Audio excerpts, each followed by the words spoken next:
how did Rhodesia, now known as Zimbabwe, decide who could vote and who couldn't? Was it based on your ethnicity, your income, etc.? Interesting question. Where is Rhodesia? It doesn't exist anymore.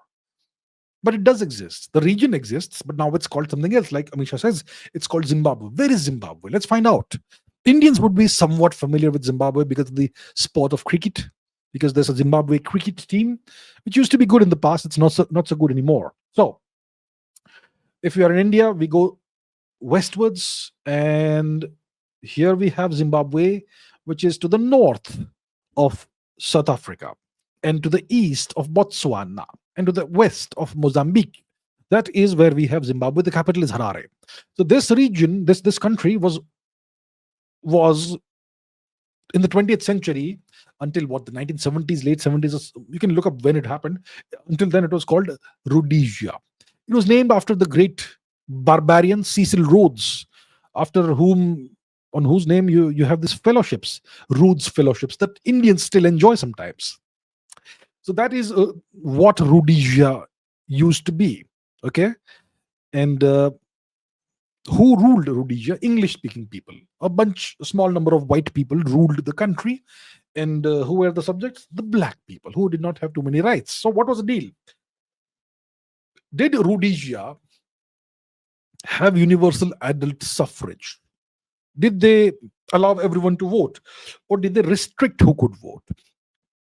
And what were these restrictions based on? So first of all, Rhodesia did not have universal adult suffrage. What does it mean to have universal adult suffrage? It means that anyone who is legally an adult is allowed to vote. India has universal adult suffrage. Anyone who is above the legal age for being an adult can vote in any election in India.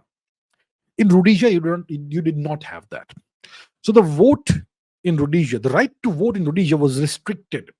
You had to meet certain requirements. You had to meet certain qualifications. What kind of qualifications? Like Amisha says, it was not ethnicity. It was very cleverly done. It was based on requirements about, on income, on property, on education, and residency. So you have to be a resident of the nation, etc. But you needed to have a certain amount of income, minimum amount of income, a minimum amount of property. Taxation also mattered. How much tax you paid, minimum amount of tax that you had to pay. Also education, right? And on paper, these rules applied to all races. On paper, but the minimum level, the thresholds, they were set in such a way that mostly it was the whites who qualified, and only a very small minority of the black natives qualified. Most of them could not. So they had two voter categories, two voter roles, A role and B role. B role is very cinematographic, but it's not that. So you had the A voter role and the B voter role. The A role was obviously the Europeans, the whites, and the B role was predominantly the natives, the Africans. So to register to vote, you had to satisfy these minimum levels of income, property, ownership, property ownership, and educational levels, etc. Now, the colonial policies were such that Africans had far lower incomes than whites. Africans, probably very few Africans were allowed to own land, right? And most Africans did not have any access to European kind of schooling, that sort of thing. So because of this, these supposedly neutral qualifications or thresholds, etc., they excluded the overwhelming majority of black adults from the right to vote. So a few 100,000 white people held the majority of the elected seats, and millions of black people, they only had a handful of seats, and most of these seats were chosen indirectly through nominations from chiefs or whatever, not by the popular vote.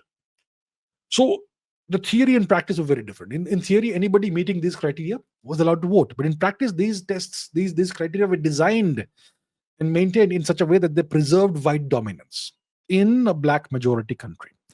So that was the deal. So these criteria were built on a racially unequal society, and the right to vote was clearly demarcated on racial lines. even though it was not explicitly demarcated or defined by ethnicity. And this is how you can use laws to exclude people, even though they sound neutral on paper. And it's not just Rhodesia where such things happen. You can look closer to home and examine certain laws, and you will find that though they sound neutral, they are actually very skewed. Very interesting. All right.